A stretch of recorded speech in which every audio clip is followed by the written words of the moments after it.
TC Rádio, a rádio oficial de quem investe. Márcio Lorega já tá conosco para comentar esse fechamento do pregão. Ibovespa em alta, mais um dia de muita oscilação dentro do índice. E o Marcião tá aqui com a gente, junto com os magnânimos, para comentar esse dia da bolsa. Tudo bom, Márcio? Boa tarde para você, como vai? Maravilha, aí, magnânimo Gabrielzão, maravilha também, Mariana, maravilha para todos os magnânimos e magnánimas aí conectados aqui no nosso digníssimo TC Rádio, bombando cada vez mais aqui na questão dos seus likes. Vamos batendo já 900, falta pouquinho, falta quase nada pra gente bater as 900 likes aí, são mais de 447 assistindo, então vamos lá, falta pouco, vejo vocês já na Austrália, já foi 900 e vamos em frente para fazer esse fechamento aqui que aconteceu com o mercado nesse dia pós-super quarta, com payroll amanhã, né, Gabrielzão? Perfeito, exatamente. A gente vai comentar da sua expectativa pro payroll, ô Márcio, pra galera que acompanha a gente no YouTube, também dentro da plataforma do TC, no tc.com.br pela Station. Mas primeiro eu queria a análise do dia seu, ô Márcio. Esse dia após super quarta, você dizia ontem aqui pra gente que a gente veria, né, ainda uma repercussão hoje em meio aos balanços também. Qual que é o saldo final na sua avaliação sobre esse dia? Móveis fora, tudo que aconteceu, nada mudou, né? O cenário foi para cima, foi para baixo, para esquerda, para direita, com muita volatilidade, que já era esperado, né? A questão dos juros realmente houve manutenção, as falas do Campos Neto não foram, digamos ali, acho que até um pouco, vamos dizer assim, menos, do ponto de vista, né, pesadas ou densas quanto a parte do Powell ali, mas a gente segue ainda aguardando as questões de inflação e tudo mais, todos aqueles pontos, todo mundo já careca de saber discutir ao longo do dia inteiro de hoje. O que me chamou a atenção, que eu venho trazer para vocês aqui nessa reta final, pós-Super 4, que nós tivemos aí a questão do aumento de 0,25 lá do BCE, Banco Central Europeu também, ou seja, todo mundo, os Estados Unidos, parte Europa, subiu os juros, a gente aqui manteve, mas a taxa já está lá em cima, lá nos píncaros da galáxia, em 13,75. O que foi legal nesse pós-apurado? A questão ali das expectativas de juros para as próximas reuniões.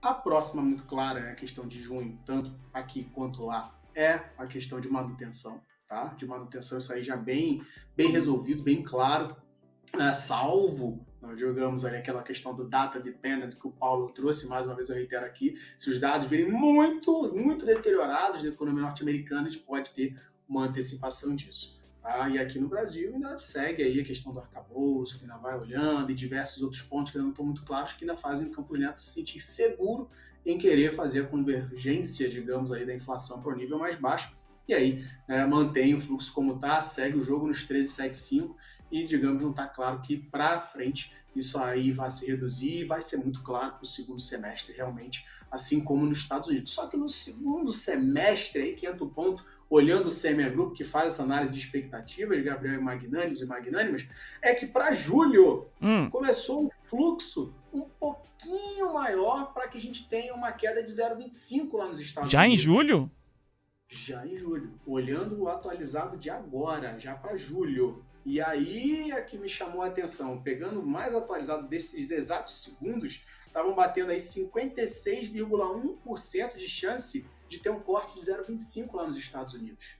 E isso foi o que me chamou a atenção. Por quê?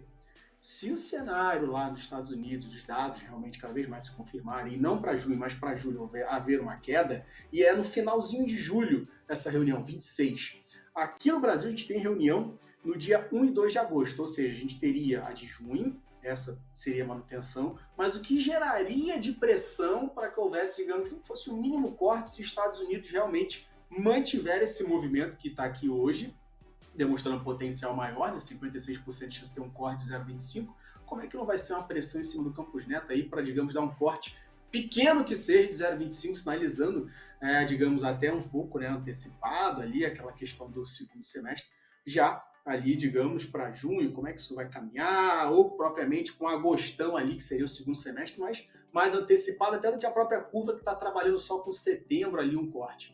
Acho que isso aqui é um ponto interessante que chamou a volatilidade no Ibovespa no dia de hoje. A gente não fechou abaixo dos 101.600 que eu venho sempre comentando, fechou em 102.100, chegou a rodar abaixo dos 101.000, E, óbvio, a gente teve performances muito boas, né, Gabriel, com relação ao próprio índice financeiro que caminhou bem, índice imobiliário que fluiu bem no dia de hoje, índice de consumo, alguns balanços que se destacaram no campo positivo, Ultrapar, outros negativos, Embraer, mas a gente viu uma andada, digamos, com muita oscilação, muita troca de posição. Uma Petrobras conseguiu caminhar bem, uma Vale que derreteu, que vai deixar muito em breve nosso digníssimo Guilhermão carequinha. É isso aí, e mate recuando, preocupando o pessoal. Ô Márcio, o pessoal tá aqui também perguntando se mais sobre a sua expectativa amanhã pro payroll. Você até citou, né, em relação ao mercado americano, mas payroll amanhã. O que dá para esperar, ô Márcio, não só pelo dado em si, mas que tipo de repercussão terá no mercado, dependendo se o dado vier acima ou abaixo do consenso, Márcio?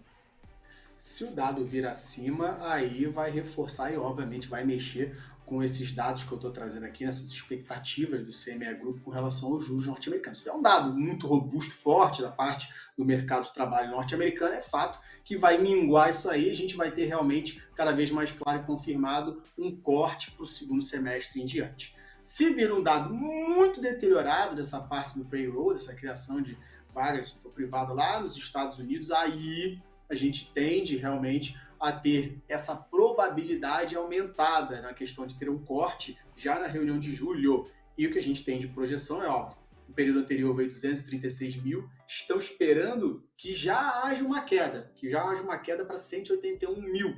Se vir pior do que isso, aí legal para a questão de juros, isso pode dar uma animada no cenário norte-americano ou propriamente esse horário que está realmente no cenário de recessão e ficar ruim, mas para a gente pode haver um pouquinho mais de pressão, isso pode estimular até a nossa bolsa para que haja um corte, que vai haver pressão nos juros lá nos Estados Unidos, pode gerar pressão aqui e isso animar o Ibov e fazer com que o dólar finalmente fure a região dos 5 e confirme, né, que chegou hoje ligeiramente a caminhar abaixo, mas que vai descer a ladeira. E, óbvio, as commodities também vão ter o seu peso para, digamos, sustentar uma melhora do nosso índice ou não. A gente está vendo aí que minério ficou realmente seguindo aí esse movimento, está na região de $100 e está bem pesado, precisa realmente reverter esse quadro. E a parte de petróleo que está caminhando para buscar os $70, conseguiu respirar um pouquinho hoje, mas está caminhando para os 70, que é uma região importante de suporte ali na faixa de $70, média de 200 semanal. Então são pontos que amanhã vamos ter mais clareza, a gente traz para vocês essas visões todas, Gabrielzão. Boa, Marcião, obrigado, viu? Um grande abraço a você, um bom descanso e amanhã a gente encerra essa semana aqui, beleza? Maravilha, meu camarada, grande abraço, Gabrielzão Magnânimo, grande abraço, Maria, grande abraço a todos. 893, faltando 7 likes vamos chegar, aí pra gente bater os 900, vamos chegar. Eu já vi que na Austrália chegou, mas eu conto com vocês pra gente alcançar isso rápido. Um grande abraço a todos, magnânimos, e amanhã a gente se fala muito. TC Rádio, a rádio oficial de quem investe.